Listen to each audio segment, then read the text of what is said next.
the last one.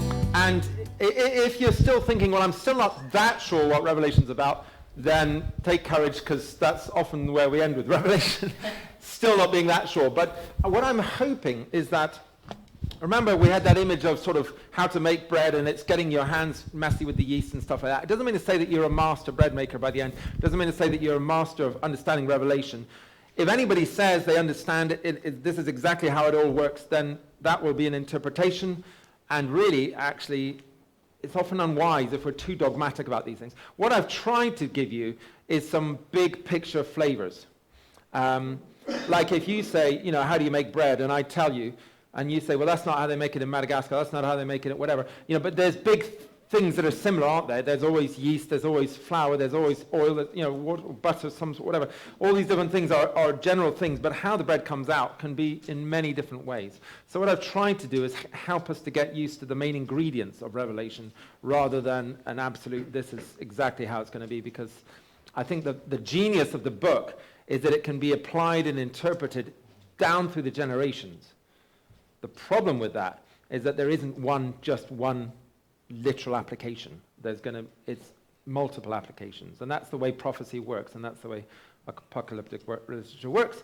Right, so this is where we ended last week, with the Jesus coming, riding on a horse, but his robe was red and dipped in his own blood, which is the shock, isn't it? You think a conqueror would have the blood of those he has conquered, but actually Christ has his own blood. Because it's not about him wiping us out, it's about him having taken on that death on himself. There we go, Revelation 4. So let's just have a quick reminder, the general gist of Revelation. The first session we met, we looked at the person of Jesus in Revelation 1, and then we looked at Revelation 4, which was the throne, the heavenly throne. And then the second time we met, we started with Revelation 5, which the shock is, yes, there's a throne, yes, God is on it, but actually when we see what Jesus looks like on the throne, he looks like a lamb that was slain. So this idea that is central throughout Revelation, that the heroes are not those who slay others, but who absorb that themselves, who are martyred, who give their lives. And that is what Christ did, and he said if we want to follow him, we too will need to give our lives. So, that was that. Then last time we had, then we dipped into the 7 seals and the 7 trumpets and the 7 bowls. So these are like 3 different types of descriptions of increasingly severe sort of outworkings of judgment that happens. But remember what we said. When a judge condemns somebody to prison, the judge isn't being cruel. They're not the one who's saying, right, I don't like you, you're going to go to prison. They're just judging what that person's already done and basically saying, in light of that, this is what's going to happen. So sometimes we shake our fists at the judge and we think we don't like the judge. But actually the judge is simply speaking what that person has done and what that leads to. So those are the different things. And then last week, we had a specific looking at this judgment on Babylon. Remember what we said about Babylon? Anybody want to remind us about Babylon? Anybody want to give us a quick reminder on that one, just in case you're dropping off? Tower of Babel. Started with the Tower of Babel, yeah. Genesis 11. People deciding to make a name for themselves. So they came together. Remember, they used bricks rather than stone. It's a kind of the first use of human beings is just bang out the bricks rather than, like I think Carolyn said later, we're like stones, aren't we? Stones brought into the body of Christ, each one individual. But bricks are just banged out. Yes, so that's right, Tower of Babel. And one of the things that God did at that point was give them all different languages. And I would say from that comes different cultures. So I don't think it was a curse that God did that. It was so that they would realize their dependence, their need for God, basically. And so they all had different languages. That led to different cultures. And we know in Revelation that actually all those cultures and languages will one day be in the throne. Revelation 7. So God will bring it all together. And if you were around for Pentecost last week, you'll know what did God do at Pentecost with regard to all this? Poured out his spirit and brought people back into unity. Yes, brought people into unity. Jews had come from all around the known world. They were in Jerusalem at the time. The Spirit was poured out, and what happened that was so unique? Yes, all the languages. So instead of God saying, right, this is the language of heaven, you all need to learn this language, actually God speaks our language, doesn't he? He empowered those Christians, early Christians, to speak the languages of the people who had come from all around the world, right? So God is not morphing us into one massive grey muddle. He embraces the diversity, and he communicates to us through the diversity of our language and culture. Yeah, good. And then, of course, Babylon with Nebuchadnezzar, and then he gets struck down, doesn't he? For 7 years he's eating grass like an animal because God was humbling him and reminding him that actually, no, he hadn't ultimately built this whole world. But actually, God has entrusted him with the responsibility of looking after it. But Babel and this idea of Babylon still comes up, and we see last time we looked at Revelation 17 with the woman who's this incredible, well, beautiful on the outside, but only skin-deep beauty. Inside, she's a prostitute. She's drunk on the blood of the martyrs. It's very, very strong, powerful graphics. So that's where we got to last time. Now, today, we are really bringing the final stuff. So this is end stuff. The final judgment, which is that last blue box there, judgment on all the, and then the final, and the bride, the New Jerusalem. So it's quite massive in that way. So here's an image, and we're going to be looking at this passage in a second, but just have a look at this image. You won't have seen it, probably. There's a multitude of people that nobody can even count.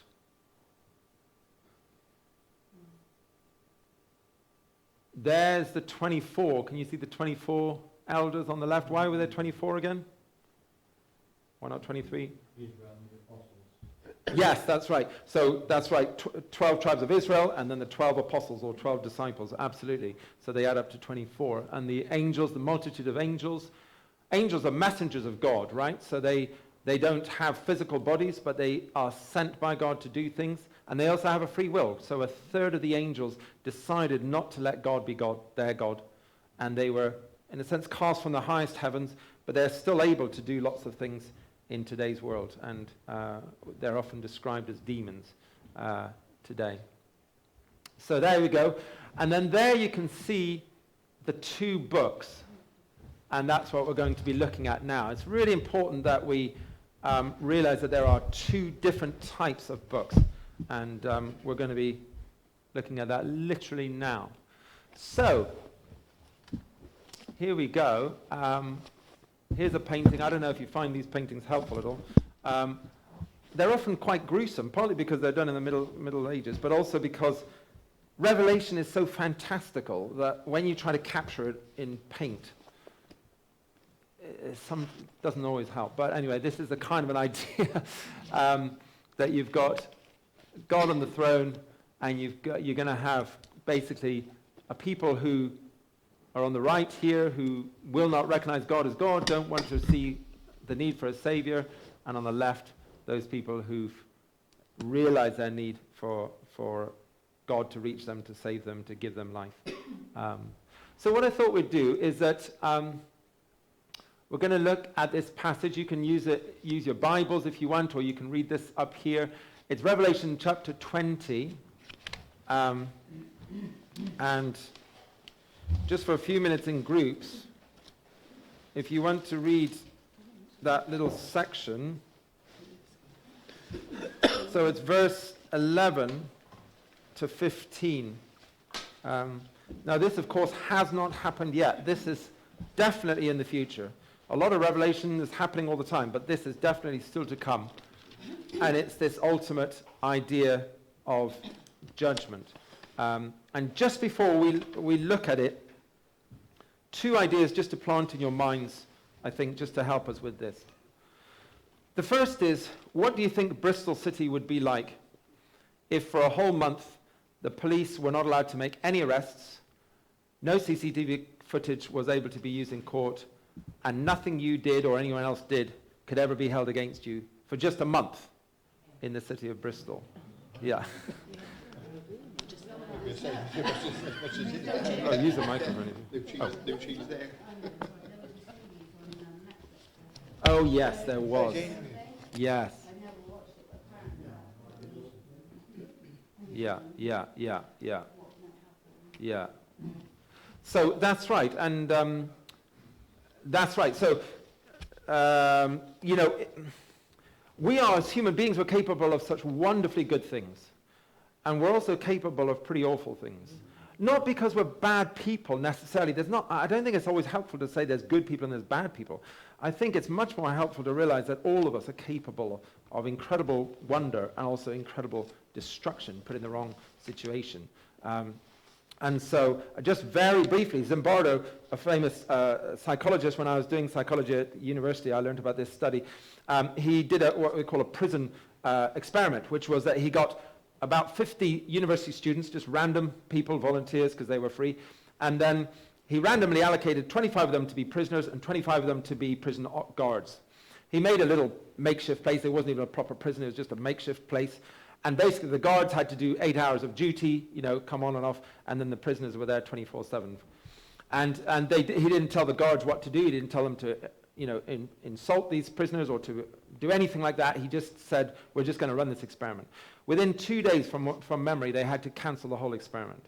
And that was because the random 25 students who had been chosen to be guards, who didn't necessarily want to be guards, a lot of them volunteered to be prisoners, but half of them had to be guards, were starting to get the prisoners to do crazy things, shameful things, like, get on your knees and clean the toilet with a toothbrush, and things like this that were traumatizing the other volunteers who were prisoners, if you know what I mean, in this experiment.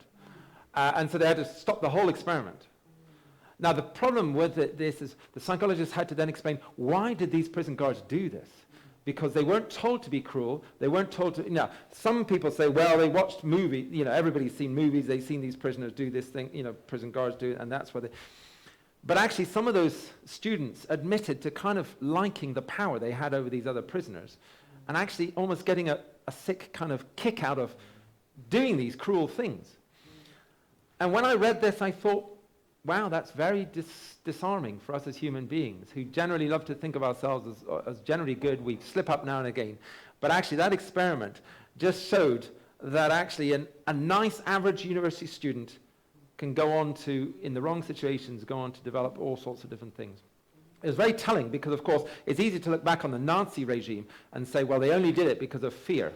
Right? They were scared of Hitler and scared of their whatever, so they were all acting out of obedience, but they didn't really want to do. But actually, when Zimbardo's experiment kind of illustrated that actually it's more sinister than that.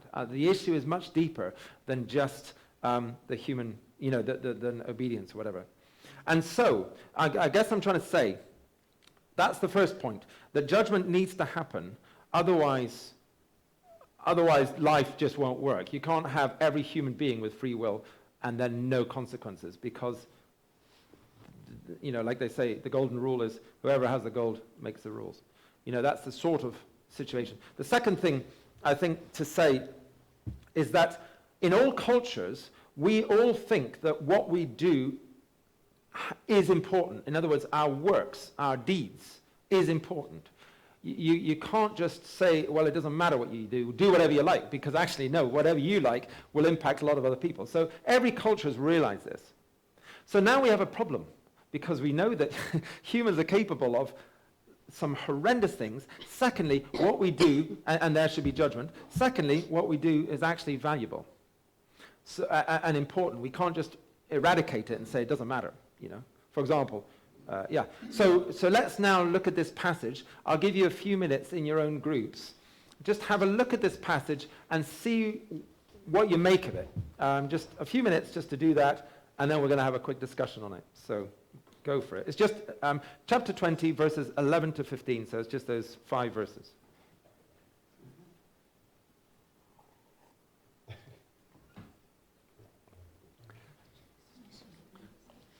Actually, maybe I'll just read it out, just so that everyone's not reading it at the same. Then I saw a great white throne, and him who was seated on it. Earth and sky fled from his presence, and there was no place for them. And I saw the dead, great and small, standing before the throne, and books were opened. Another book was opened, which is the book of life. The dead were judged according to what they had done, as recorded in the books. The sea gave up the dead that were in it, and death and Hades gave up the dead that were in them. And each person was judged according to what he had done. Then death and Hades were thrown into the lake of fire. The lake of fire is the second death.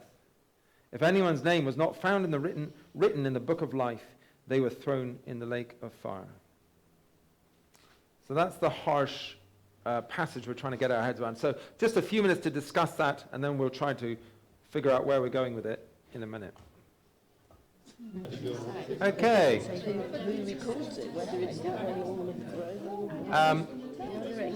We had a suggestion that if you want to say something, could you put your hand up, and then the microphone will come to you through some means or another. And that's just so that we get it on the recording. So did anybody... If you scratch your head, I'll see that as a hand up, and we'll get you... If you make any eye contact, I will interpret that as a question. Yeah, so this is going to be like a... Right. So, let's just talk about what we notice first before we try to understand it. What do you notice? Lots of books. Must be hundreds of books. Hundreds of books, yes. Well, I repeated it, that's fine. So that's just... Yeah, hundreds of books. Anything else? Yes? I know we're not just overlooking it. Yeah, maybe. Sounds like it'll be a long one. I just want to know if billions and trillions of people are all going to be judged. I mean, how long is that going to take? Right, thank you, Andrea. Andrea's the practical one, you do understand. Yes. I'm going to take that as what we call a rhetorical question, which is not a sensible question to try to answer. Yeah. I can understand that. Yeah, you don't understand. Well, let's discuss it in a minute, and then we'll see if Andrew's any of the brighter after that. Any other things that you notice from that? We noticed that earth and heaven Yes. apart. Yes. Right. Yeah, that's right. So, yeah, that's right. Which verse is that? Verse 1. Oh, yes. Earth and sky. Yes. Okay. So, let's just say a couple of things. Let's just start with that thing about earth and sky. So the problem is, at this point, I'm working on what we call interpretation, which means that if I say it doesn't necessarily mean this is exactly the truth, because this is language that is massive and graphic, isn't it? It's not always just scientific. So I would imagine what that means is that, well, as Christians we believe there will be a new heaven and a new earth. Now actually, maybe in the 80s that was often understood as God's going to somehow wipe this whole one away and then just boom, there'll be a new heaven, a new earth. But somebody called David Lawrence, who I think has been involved with the church here quite a lot, and he's done quite a lot of work on this and stuff like that. He says really the word for new is really probably best understood as renewed. So instead of God just wiping this away and maybe bringing Jupiter in and making that the new planet, he's talking about a renewing. How that will happen, I don't know. And Christians will feel differently about this, and that's absolutely fine. It's not what we would call foundational to what it means to be a Christian. So you're welcome to have different views on this. But I'm of the opinion that we're talking about a renewing rather than a sort of a total wipe away and a new one, if you know what I mean. And I suppose that's just because I think God is always restoring things. He's put us on the earth to look after it, but he's using us to restore it.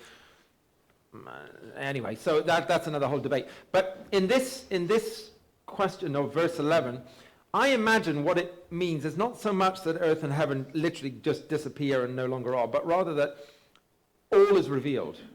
And so it's a sort of earth and sky will sort of, nothing will be hidden. Everything will be exposed. Does that make sense? So I would say for me, that's how I would understand that verse. Not so much that it's literally going to go away into another orbit, but really that everything will be exposed. Oh, yes, Emma. Yeah. So does that mean that when it says then death and Hades were cast into the lake of fire, that's like just symbolism of that there will be no more death after that? You know, death and Hades are gone then from that point on. Yes, I do. Yes, I do believe that. And partly why I believe that also is because Jesus was given a resurrection body, wasn't he, 2,000 years ago, and he's still alive today. Right? So 2,000 years. I mean, he's the only human who's lived for at least 2,000 years, and of course, you know, he took on human flesh 2,000 years ago. So death, he has conquered death, and therefore death at this point, after this point, will no longer be a reality that hovers over all of us, as if whatever you do, you're going to end up dead. So, you know, that's kind of like a depressing horizon. And actually that death has been defeated in Christ and will be ultimately defeated at this time. Did you want to say something? There is one other interesting little comment there. And each man and woman was judged by the way he or she lived. And that was before that they were taken. Right? So in other words, in that instance, when you got down to the very last part, it actually judges by how each person lived their lives. Right? So that would mean that if I was Chinese or whatever, and I never heard the gospel, at the end of everything, because I lived my life, just lived it because of, like the 10 Commandments, I obeyed my parents and what have you, right? There is I can get almost through on that, because it doesn't actually talk about you had to accept before you got, that says each man was judged by the way he or she lived. Yeah. Yes, so if we see it, like for example, verse 12 and 13, the dead were judged according to what they had done as recorded in the books. So let's just read it. Verse 12, I saw the dead, great and small, standing before the throne, and books were opened. Another book was opened, which is the book of life. And remember I said on that last picture, it's important that there's these two different types of books.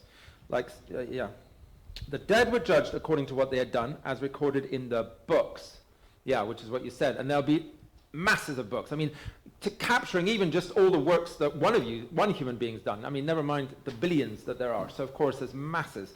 So everything we do is important. It will not be missed, and it will come before the light of God, right? That's really important. And we never diminish, what people do. Absolutely. The sea gave up the dead that were in it. Death and Hades gave up the dead that were in them. In other words, the belief here is that however we live, when our bodies give up, we go to a place to await this final judgment, right? This final judgment has not happened yet. And so that means, some people have been dead for 3,000 years and they're still awaiting this final judgment, and other people, whatever, they were still alive and then they were taken up to this.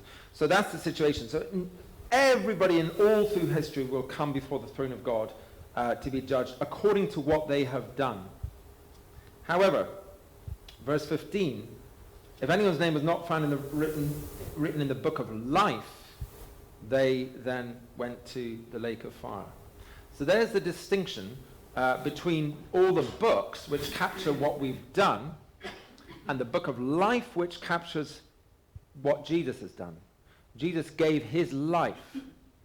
And at that point, a new book was started, as it were, that is Jesus' life in exchange for our lives. So Jesus' life is there, and then when we invite Jesus into our hearts, our names are written in the book of life. Because now we no longer think that we are just alive and got to make the most of life, but actually we realize that actually no, life is about coming to know the one who created us and ultimately the one who saved us and gave his life for us. So it doesn't diminish what we've done, but what we've done here, I think is quite clear, doesn't save us, but it's still important what we've done. What saves us is that our names are written in a totally different book, which is the book of life. So, but we've still got in the 2,000 years, right, from Jesus, right, if I was a Chinese and I never heard the gospel, Yeah. right, then I'm going to the lake of fire. Yeah, well, let's unpack that a little. See, Yeah. right, which then has a different attitude, because it's not my fault I didn't hear. So are we as Christians failing in what we were commanded to do? Because he never got to hear. So, And what I'm reading from Yeah. what I read yeah, there yeah, is that because that person, that Chinese person, honored his mother and father, loved the people, helped his neighbors, and all sorts of things, was like a really good person in his village and everything. So he'd done all that, and he just goes to hell. Why? Because he didn't accept Jesus. That's rough. But it wasn't my fault. I never heard of him. And So that's a common, so let's just unpack a few of those things that you've said, because that's quite a common way to understand things. And if you go to Crips Causeway or whatever, you bump into people, people will quite often say those sort of things. There's a few different things that we need to just bring to the fore. The first is that while our deeds are important, what God is asking, God is wanting, is to be our God, to invite us into his family. So the vision is much bigger than just, you see, you don't become a Christian to become a better person, because not only would that be arrogant to say Christians are better than other people, but actually that's not the whole point of it at all. You follow Jesus Christ to become, because you want to come into the family of God. You want to be adopted into God's family. Now, why would you want that? Well, because you realize that as human beings, we're not made to live on this earth alone. Yeah. Now, we still talked about judges. There has to be a judge, and also that our deeds are really important. But our deeds never save us. Yeah. Because what are we saving from? We're not saying, okay, if you're 87% good, you're in, but you're only 86% good, I'm afraid you're out. So that is the understanding of some other world religions. With our world religion, actually, it's not at all the understanding. The understanding is that God, who is three persons, a family, a community, created us to be in right relationship with him. When Adam and Eve ate the fruit, when they decided to become their own God, when they decided to decide what's right and wrong and know they didn't need God, and they ate the fruit, God wasn't the one who said to them, you should be ashamed of yourselves, you should be hiding in the woods. No. They were hiding because they knew suddenly they had played God. They had decided to say what is right and wrong.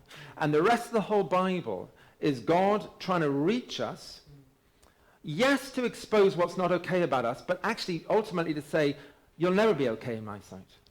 You'll never be right.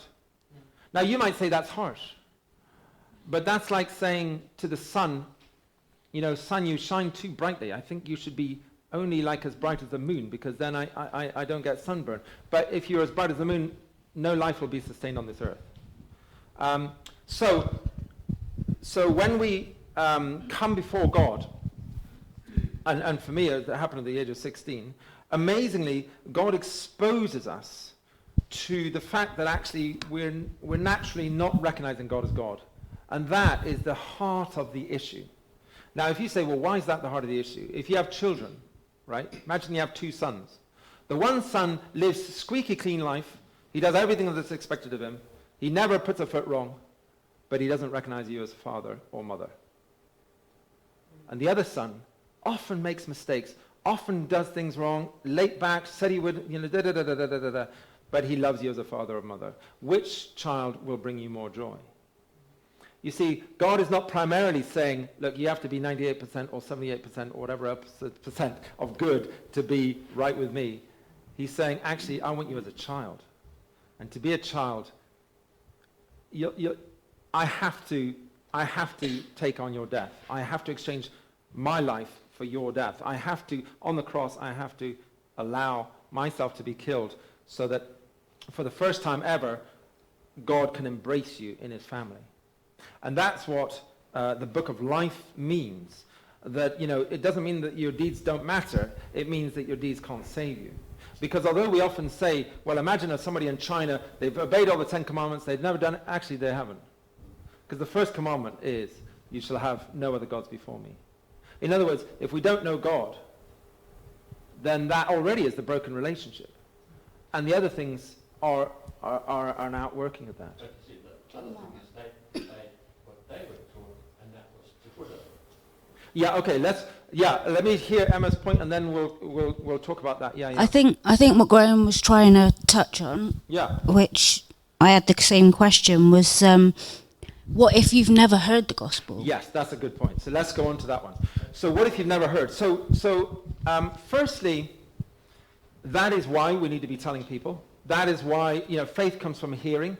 And, generally people have come to know God because people have gone out to those countries and told them about God. That's partly it. And Thomas, to be honest, one of the disciples, went to India, took the gospel there, and the gospel's been in India for 2,000 years. That's one thing to say. I think the second thing is, actually, none of us really are without excuse, because even if you haven't heard of Jesus, you may well recognize that there must be a God out there, and you must recognize that you've fallen short.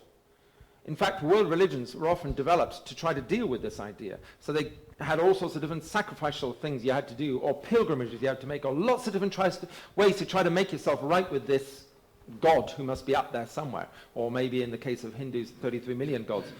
Or in the case of Islam, just a solitary God. Or in the case of, Buddhism, no God at all.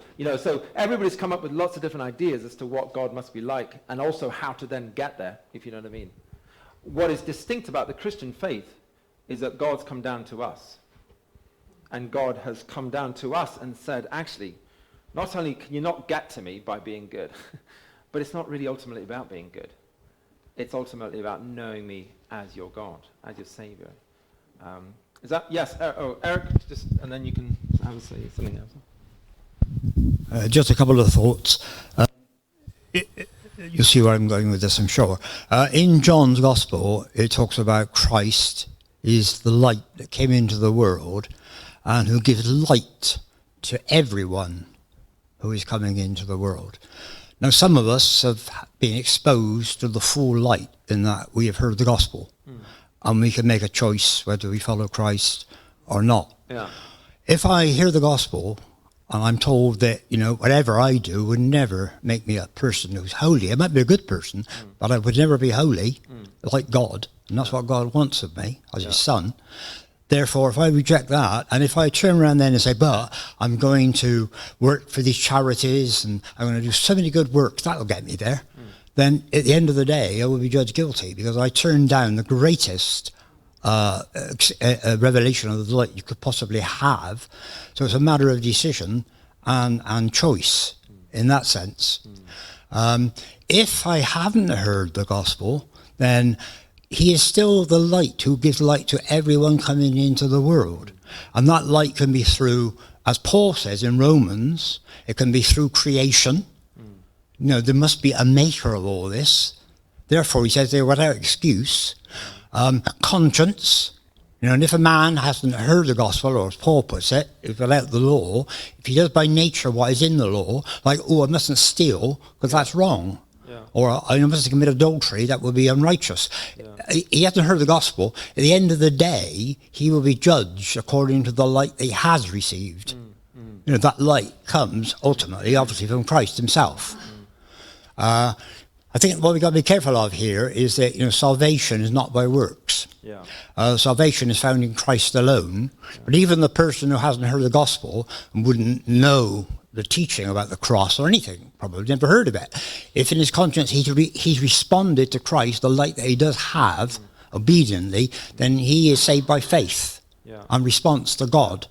And the other thing is, we can talk about doing good for other people and all the rest of it, but like we heard Sunday morning, the greatest commandment, when that man came to Jesus and said, what can I do to inherit eternal life? The first commandment is to love the Lord your God with all your heart, soul, and strength. And it's relational. The greatest thing in all of our lives is for us to have a personal, intimate relationship with God. When that's there, everything else will fall into place. You will love your neighbour as yourself, because his love is shed abroad. And if that's not there, and I'm trying to manufacture my own salvation, or I block I harden my conscience. Either I don't want to hear the gospel, or I'd never heard the gospel, but I shouldn't steal, but I'm not going to take any notice, I'm going to do it anyway, then I'm guilty. Yeah. So, there aren't nice package answers for some of these things, but I think that gives a general overall summary, really. That's very good. Okay? That's very good. So, yes, Emma, and then we'll have to move on. Not because we solved it, but... But what about the people that are living and raised oppressed by communist, rule, like those in North Korea? They're raised from children to know that their leader is God and they're to worship him. And so if that's all they know, and they've never ever heard anything different than that, like especially like in Muslim families, things like that, if they have never ever heard anything different, then it's I think what Graham was saying is it seems really unfair that they should go to the lake of fire. Because it's not their fault. That's right. It's not. That's right. So it's not. When we say it's not their fault, God is inviting us into His family. I mean, take North Korea. There are about 65,000 Christians apparently in concentration camps there, because, like you say, Kim Jong-un will not. He calls himself divine, and that's an idea his dad came up with. And then he's inherited it with all the rest of it. So, at some point you sort of say, well, is it God's fault that human beings made that sort of idea and then impose it on the rest of North Korea? And I'd have to say, well, how can it be? Can't be God's fault. But of course the implications are, yes, that it affects people. In a micro way, the way we parent has a massive effect on our children. And it's not really God's fault that those children are suffering in that way or being blessed in that way. But therefore, our deeds are very important, because we can come up with ideas like communism that has a huge impact on believing that God ultimately doesn't exist, that we need to live as a commune, we're all equal and all the rest of it. And you get somebody like Stalin, who's responsible for more deaths of his own people than any other human being in the history of mankind. So the danger with saying, well, this is not so much God's fault, but God should do something about this, is, well, he's done something about it. He's changing lives already. When we share this gospel to other people, sometimes people are like, oh, that makes so much sense. I mean, more Muslims probably still come to become Christians through dreams and visions than through hearing about, or coming into a church or whatever. Because at the end of the day, Muslims are not allowed to leave their faith. They're not allowed to stop being a Muslim and becoming a Christian. And if they do, potentially, they in many countries they can be killed and their families can be persecuted. So I hear what you're saying. I think a few things, like Eric was saying. Jesus is the light of the world, and that light shines all over the world. And people anywhere, they can pick up a flower, they could see the beauty of it, they can see that, and they can think there must be a greater being out there who could create this beauty and the fragility and all the rest of it.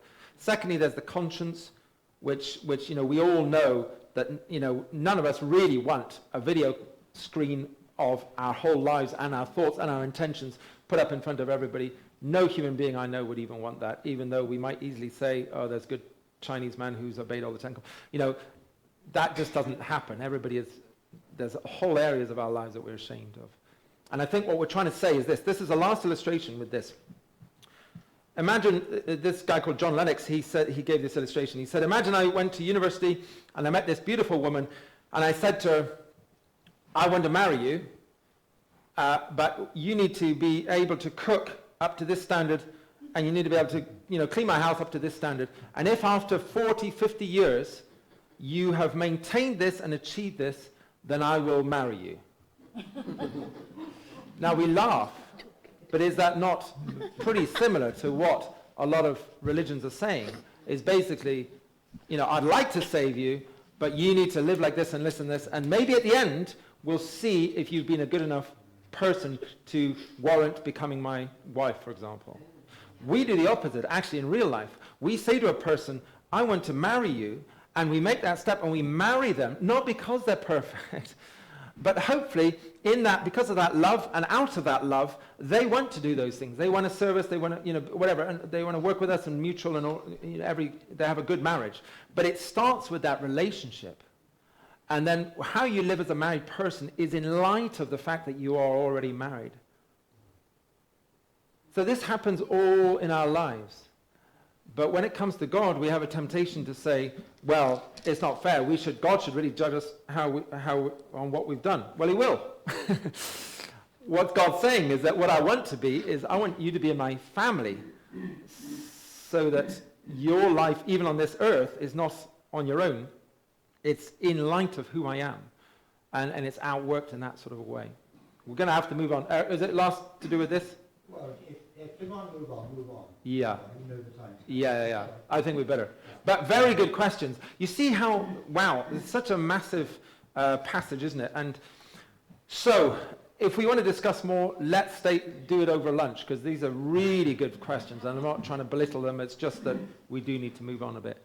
So now what I wanted to say, and then we're going to have a break, and then we'll come back for the last bit, is this.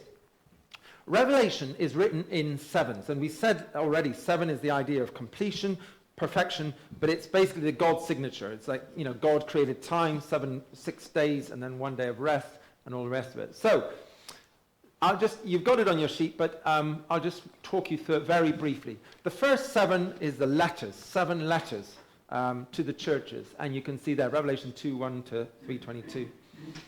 The second 7 is the 7 seals, isn't there? And there's the passages that we found, the open description of troubles that face the church and the world alike. So, the church and the world struggle with starvation, with, lightning, with famine, with war, with all that. We're not immune to any of this. Many Christians are dying in Ukraine, Gaza, lots of different places. We're not immune. It's happening to all people. 7 trumpets, warnings that offer people a choice of repentance or doom. That's the other thing to say. In a sense, to your comment, which was really helpful to explore this, is that actually all the time we're getting challenged as human beings about, things go wrong, and we think, why did this happen? How could this happen? Why did I do that? Every day, if you think about it, you have the chance to reevaluate your life and look at potentially turn to God or turn away from. And then 7 visions. Now, we didn't look at these visions, but they're in chapter 12 to 15. And these are 7 things that John saw. He says, I saw 7 times. Quite interesting, isn't it? Makes you wonder how many 7s there will be. Now, what we did say was that with the 7 seals, 7 trumpets, 7 visions, 7 bowls, there's a kind of a grouping of the first 4. And actually, with these 7s, there's a grouping of the first 4, because the 5th one, which is the bowls, is beginning to close down towards God's concluded wrath or God's judgment. The whole world is, in a sense, coming towards disaster. Not just a third of the world. So that's the 5th one. The 6th one is words of justice. 7 words of justice, total end. So that was about Babylon. Remember that what's coming to her, and then ultimately, the 7th one in that 6th thing was Jesus coming with the robe, the red robe, and that we looked at that. John Mark, Yeah. what we were asking about, Yeah. thinking about it, with the 7 trumpets, that's when the angels, isn't it, that go. Is that where angels go over the world and they warn people and they tell people about God? And so really everybody will get a chance to hear, won't they? Even if they don't hear.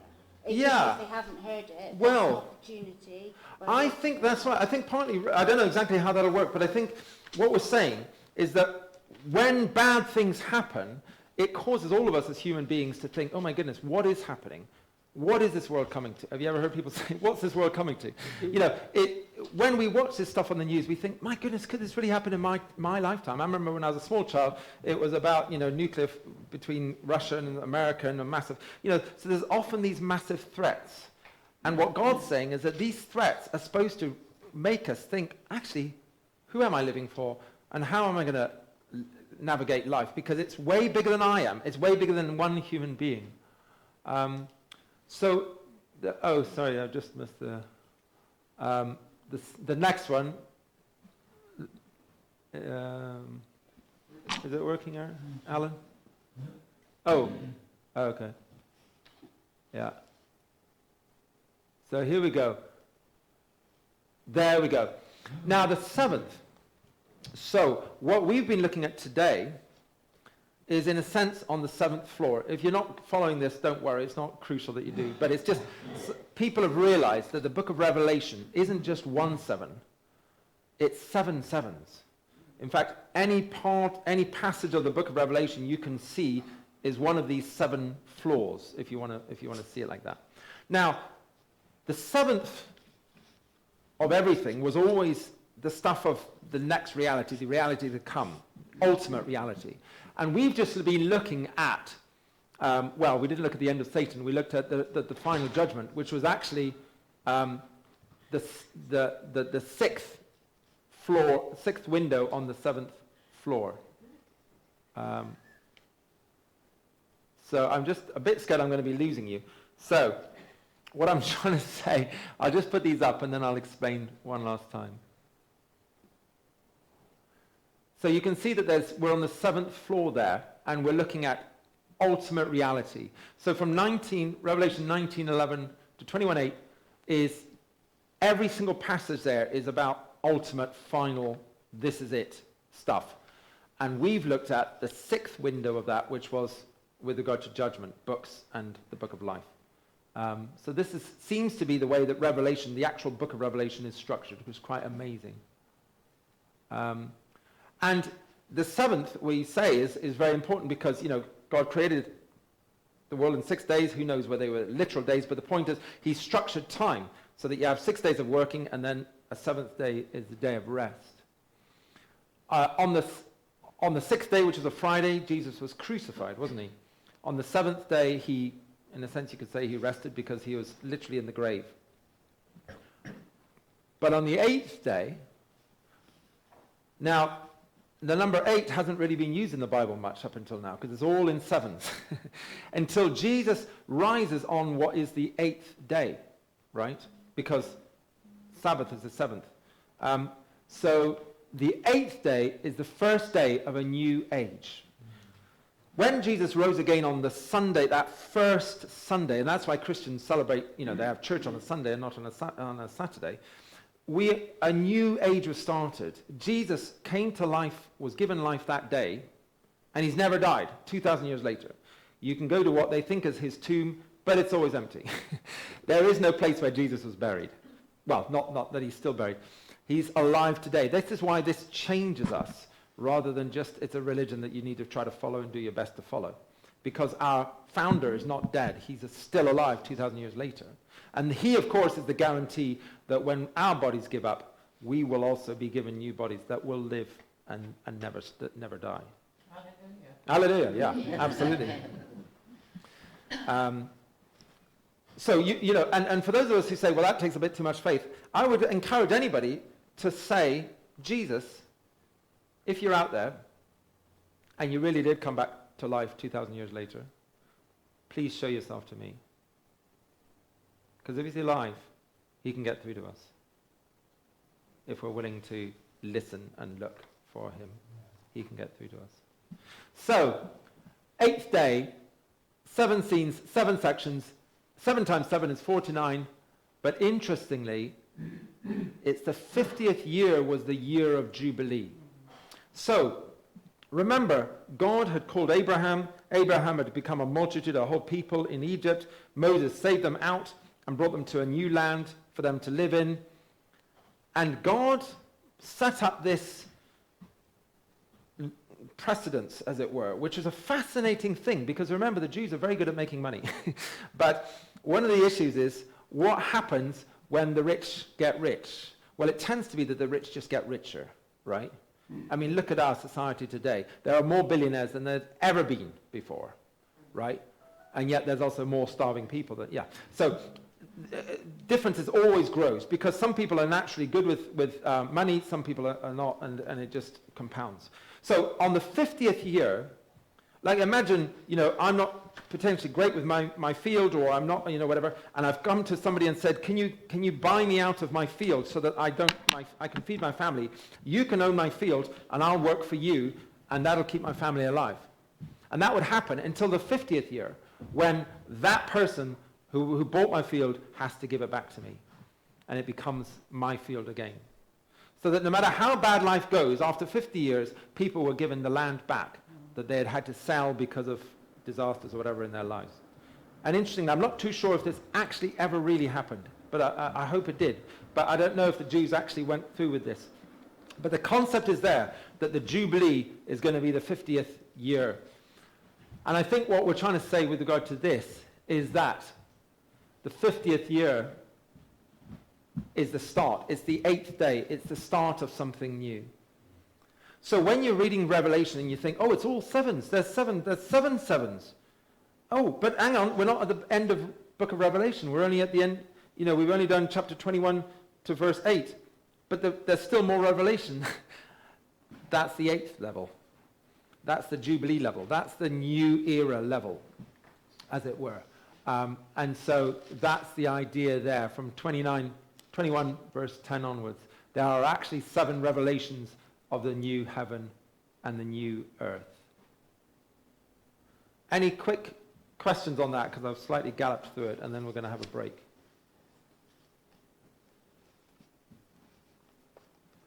Not everybody sees this, or I don't know, that some people will contest it. Again, it's just one.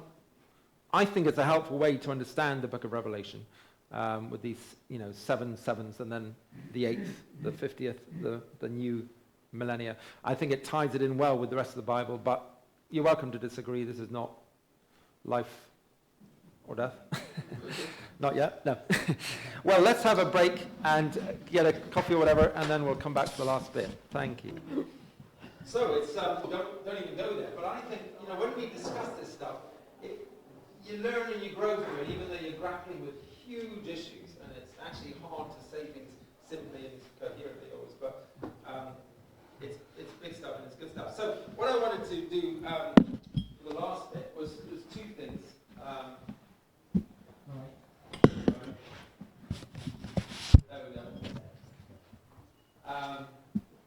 If you remember the idea of the seventh room, we're now on the seventh level and the 7th room. So this is the ultimate description of the ultimate, which is heaven, new heaven and new earth.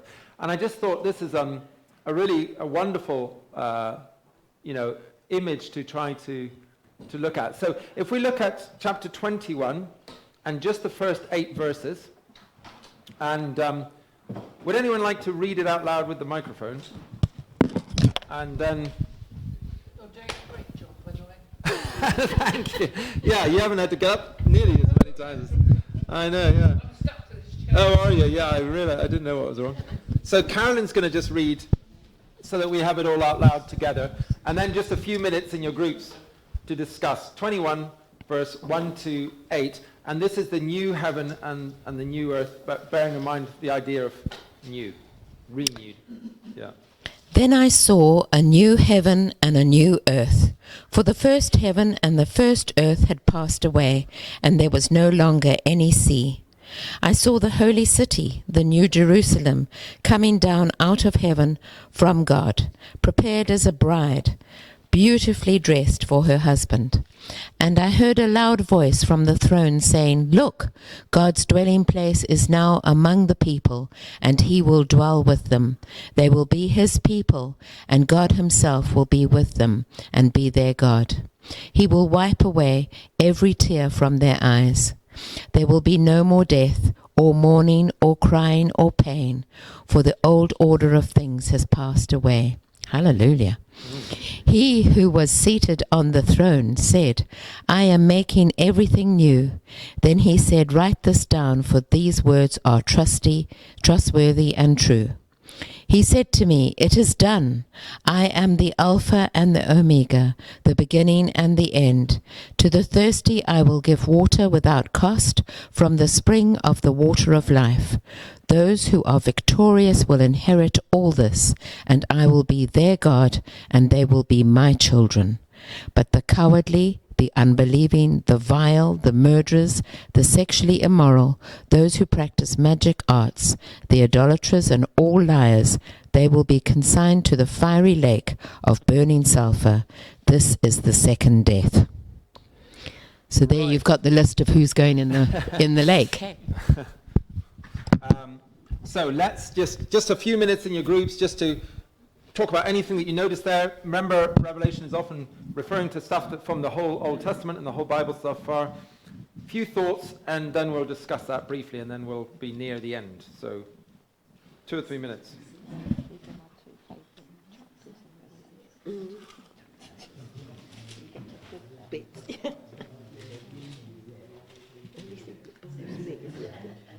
the list of people that's going in the fiery lake, it starts off with the cowardly. Well, that's me for a start.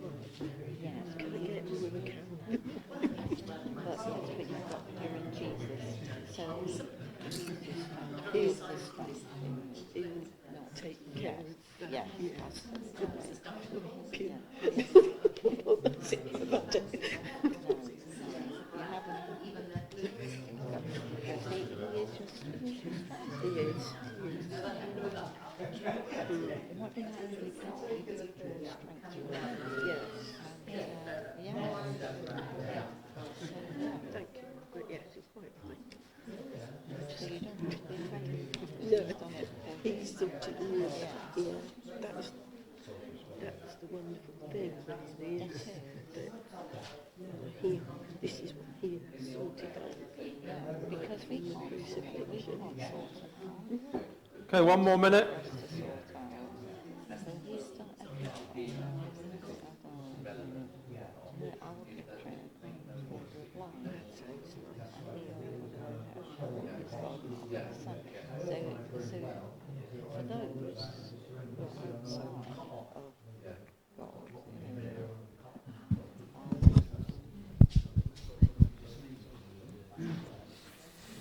Okay, so what have we noticed? Anything that you want to say in those 8 verses that you've noticed? Oh, yes. Why there was no sea. Ah, yes. Why is there no sea? Yeah. So the book of Revelation, as we've talked about many times, there's not a distinction between the spiritual and life and the physical. It blurs all those boundaries. And the Jewish people had always seen the sea, as the place of chaos, tumult, power, all that those sort of things, right? So in Genesis chapter 1, the deep waters covered the surface of the world, right? And the Spirit hovered over it. But it's a sinister place. It's not a place where humans can survive. And then God boundaries the sea. He doesn't get rid of it, but he boundaries it so that there's dry land for us human beings to live. So he doesn't get rid of that sort of level of chaos.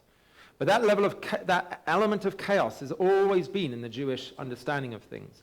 And actually, in reality, in life is like that, isn't it? Sometimes it overwhelms us. We get thrown by this. There are storms, things happen. So this idea of sea, that is the idea of the sea there. So in the new heaven and new earth, where, remember we said in Revelation chapter 4, there was like a glass sea. Do you remember that? I don't know if you're around the throne of God, a glass sea. So that's not a sea that can swell and drown you. That's a beautiful, controlled sea, a sea that's under the power of God. And that's also why Jesus on the storm, remember with the lake, just about the Sea of Galilee, just about to swim, and Jesus said to be still. So Jesus has total control over the sea. But in this world, there's still space for the sea and for chaos to at times nearly overwhelm us. But there is a coming an age when that will no longer be our fear, right? So it doesn't literally mean there's no sea, because of course the sea is a beautiful thing. It has such wondrous things in it, but it's representative of chaos. So, yeah. Very good. Oh, yeah, another point. it says here, I'm making everything new. Write it all down, each word dependable and accurate. So we're talking about the end of the whole world. And still talking about making books and accuracy. Yes, yes. You know, how long do these books go on for? Well, he's talking to John.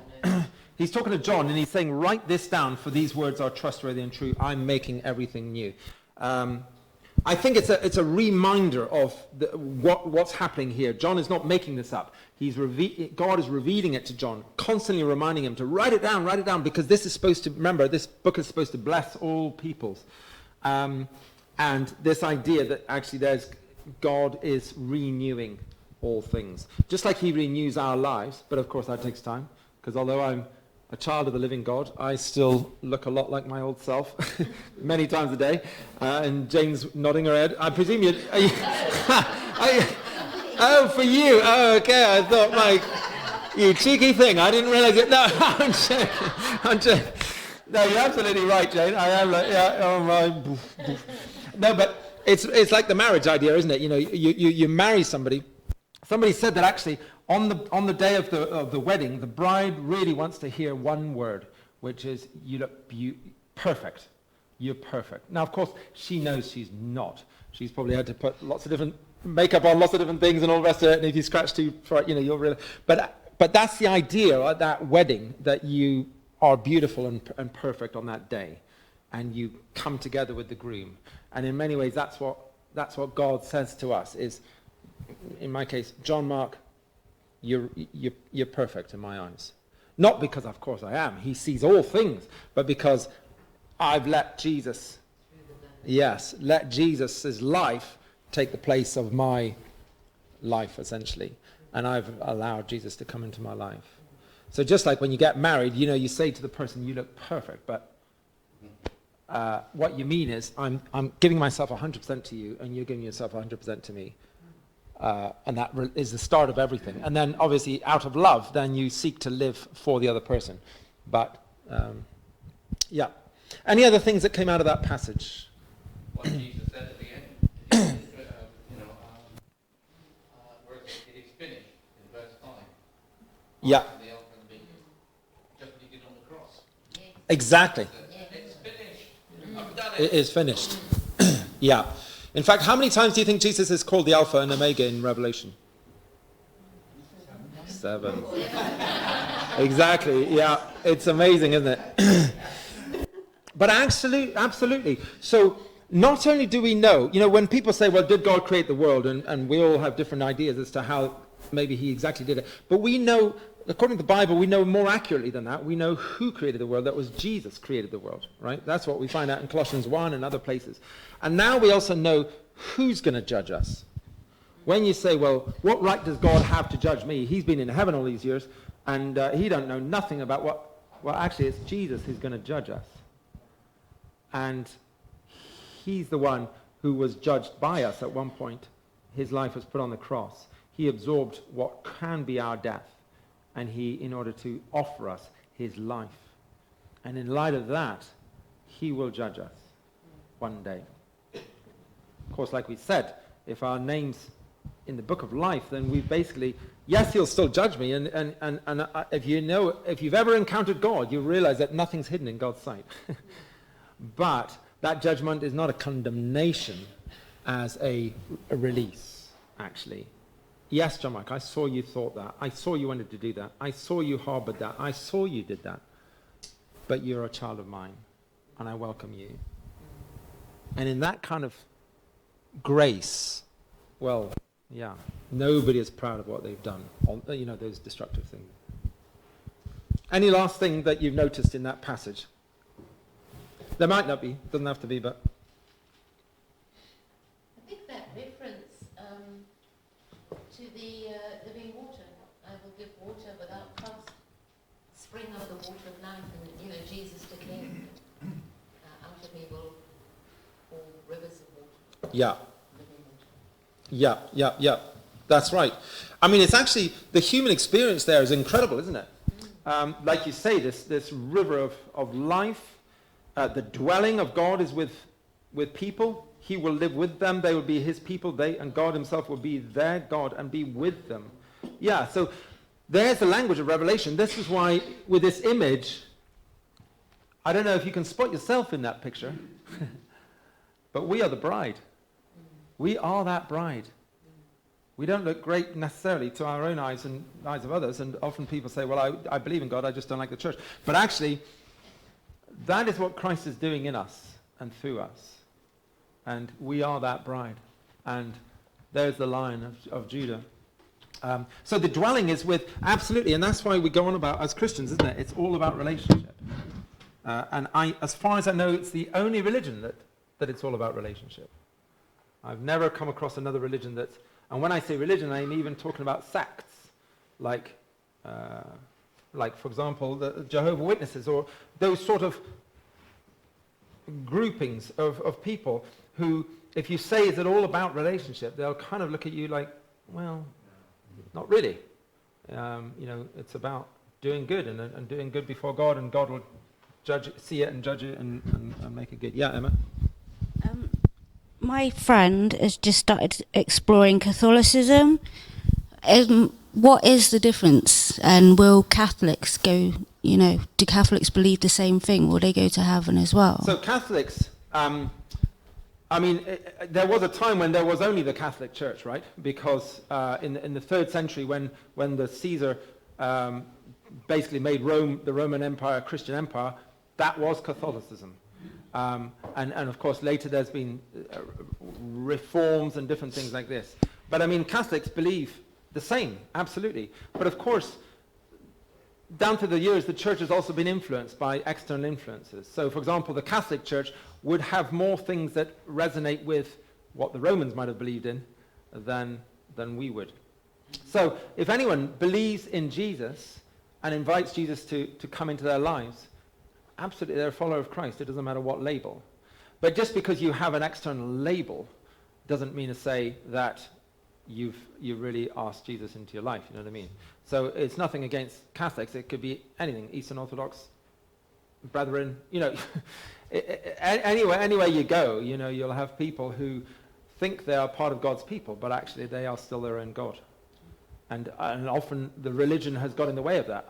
That's why I think Jesus, who is speaking most strongly against the religious people at the time, because they had made their understanding of it their God, such that when God literally took on flesh and stood in front of them and did incredible miracles like raised Lazarus from the dead, they're like, we got to kill this guy because he's threatening our religion. Well, what are they worshipping, religion or God? So that's the temptation that comes into always. But of course, there's Catholics who are wonderfully, they know God in a wonderful way, and they do wonderful things. But just the label doesn't do anything. Yeah. Any last things on that? So just before we finish, on the back page, there might have been some questions you had. Now, if you don't have these questions, that's absolutely fine. We'll go over a little bit. If you want to wander off and get lunch, you can. But we'll just spend the last few minutes looking at some of these questions in case these are of interest or whatever to you.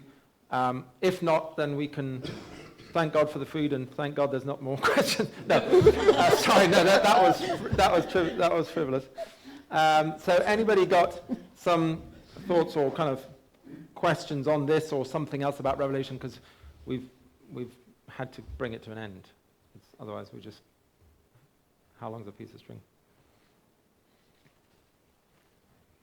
John, just before we do that, can I just say that when he talks about we will be with his people and God, he's bringing back that harmony that we had in the Garden of Eden. Absolutely, yeah. It's back before sin entered. That's right. It's beginning and back. Yes, that's right. Absolutely, yeah. Yeah.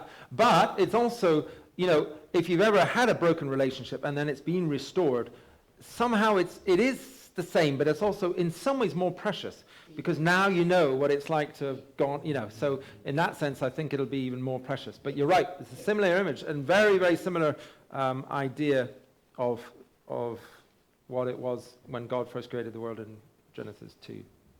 Yeah. Anybody got any questions on those 4 points on the back page or on anything else? Well, it says 666 question mark, so. Yeah. So just briefly, I mean, Revelation 13 verse 8 is where the number 666 is mentioned in Revelation. And it's called the mark of the beast. It's this idea that people are stamped with this mark. Again, I always think that while it might be true physically, it's much more true in your heart. Yeah. In other words, we have the stamp of Jesus Christ on us. I do. That's who I have. The Jewish people would sometimes wear things on their, on their foreheads and on their wrists. Same sort of idea. I don't do it physically, but Christ, is stamped on me, as it were. But there's this possibility of the 6. Now, why 6? Well, possibly because it's 1 short of 7. In other words, it represents humanity, but it also represents humans that don't need God, a bit like Tower of Babylon, all that sort of concept. Of course, the Greek and the Hebrew letters have numeric equivalents. So, Caesar Nero adds up to the number 666, and in many ways, Caesar Nero fulfilled much of what had been said here. Of course, Caesar Nero was Caesar before Revelation was written. So people would have been able to see that and think, wow, he was the beast. But at the same time, he's not the final beast. But there's this idea, therefore, that we choose who's stamped on our hearts and our foreheads. Does that make sense? So I know growing up as a child, there was this fear that, there might be a chip or something put into your hand and these sort of things, and you didn't know it, and you're kind of tricked into it, and now you're done for life. The language really, and even in Revelation 13, is that, we choose to be stamped by this greater being. We choose to identify with. And the technology is really secondary. The main issue is, who are we living for? And if we're living for Christ, then we're stamped with that. If we're living for humanity, then we're stamped with that. And if you see what history does with people who are ultimately thinking that humans are God, then you see something of the outworkings of that. Yeah. Any other questions about any of those terminology before we... Yeah. Are we supposed to be raptured before all this goes? Or not? Yes. Well, I don't do pain. Yeah, I know. I think my answer to that is, what would you want to say to a North Korean Christian? Because, and this is links with the tribulation, that, it's fair enough to say to Christians and to assure them all that, of course, none of us will suffer, we'll be taken up before any suffering happens. But you can't really say that to all the Christians in the world, because people have gone through hell, literally already. And I think it's, to some degree, for me, it's armchair Christianity. It's this, we're in a nice, cozy place, and we speculate as to whether the rapture will happen before the tribulation. But as far as I can tell, there's been tribulation for 2,000 years, and there still is being. And actually, things are often escalating. So with rapture, the passage is 1 Thessalonians, it's not actually in Revelation, but 1 Thessalonians 4, 13 to 18 is one of the main places where it talks about rapture. And I'll just throw you out my idea of this, but again, you're welcome to disagree. And I know in light of the Left Behind series and things like that, there's often very, very powerful imagery around this. One of the problems I have with the idea that the rapture only describes the final day when people are literally taken up, and you may have heard like Pan Am, they would only have one Christian air pilot and not two Christian pilots in case, lots of different things like that. One of the problems I find with that is that I was there when my dad passed away. I was there just after I was in the same house as my mum when she passed away. And I've been there when people have passed away. And what I'm trying to say is that there's this moment where the person is there, and then they're gone. And their body's still there, but they're gone, and they are gone. And you can talk to that body, but really you're just talking to the body. They're not there. And what I mean, I guess, is that, yes, there may well be a day, I don't know, when we are literally taken up like Jesus ascended into heaven. And that I'm happy to believe that. But what I'd also believe is that it's more than that. Because for the 2,000 years that people have just suddenly lost their lives, I would argue that that's something of a rapture. Of course, their bodies weren't taken up, but their spirit was taken up before God. And I think the value of seeing it that way is that actually, in a sense, all of us will be raptured in that sense. There will come a day for all of us, and we just do not know when it will be, when suddenly we no longer are in our bodies. And that's a horizon that awaits for all of us. And it's happened for the last 2,000 years. And if you've been by anybody who's been dying and then they've died, that has happened. You know what I mean? I'm not trying to diminish this idea that we will be physically taken up, but I just think it's like all of Revelation symbolism, it's so much bigger than just one day in a far off distant future, or maybe imminently, that some sort of radical thing will do and airplanes will fall out of the sky. I think it's happening all the time. Yeah. But it will also happen to some degree in the future. Does that make sense, or is that more confusing? Yeah. Okay. Good. Why should we escape suffering when Christ suffered? Anyway, like you said, there's people, Christians suffering all over the world. Yeah. Why should it just be us in Western Who escape it? Yeah. Who escape it? Yeah. And the Bible says we will suffer. Yeah. We'll be given a choice of whether to live or die for our faith. Yeah. So that's right. Jesus says, if you want to follow me, you need to pick up your cross. And actually, it turns out suffering, we don't need to be afraid of suffering. I know it's naturally human to be afraid of suffering, but actually we don't have to be, because firstly, God always brings good out of suffering. And a lot of things I've learned, I could never have learned without suffering. And secondly, even if they take my body, they can't take me, because my life is in Christ. And we know that Christ is still alive and he lives in me. So it's an eternal guarantee. Now, you might say that's a bit blasé. Well, what's the alternative? The alternative is not to believe in Christ. And you could still lose your life just like that. You could be in a car accident. You could contract something. You could, our life is so fragile.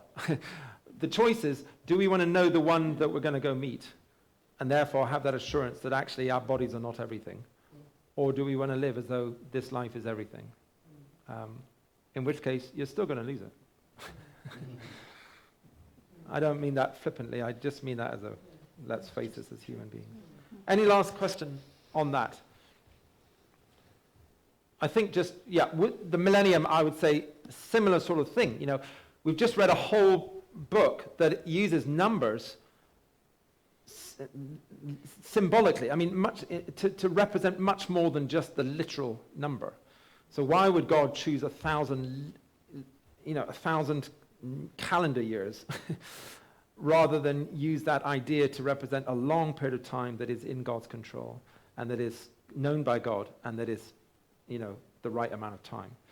So I would describe the millennium as that. Again, this is my opinion that, we're living in this millennium now because the new age started when Christ resurrected and it will complete when Christ comes again. But we're in that time now. But there are people, that's called amillennialism, amillennialism. And that means that the millennium is not literally 1,000 calendar years, but it's 1,000. It's a perfect long time that God knows about and that we're living in it now. Some people believe that, that hasn't started yet, and therefore that we'll maybe be raptured and then that'll start. There's lots of different things. And to be honest, it's really not worth just falling out on them because, firstly, there are only a couple verses here and there. It's amazing how little of Revelation, and in fact, is mentioned in that. Millennium is Revelation 20, I think. And secondly, we've talked about the big picture, and these are like different ways of seeing different things. So let's discuss them by all means, but let's not fall out of them because there's lots of different ways that people have seen to understand these.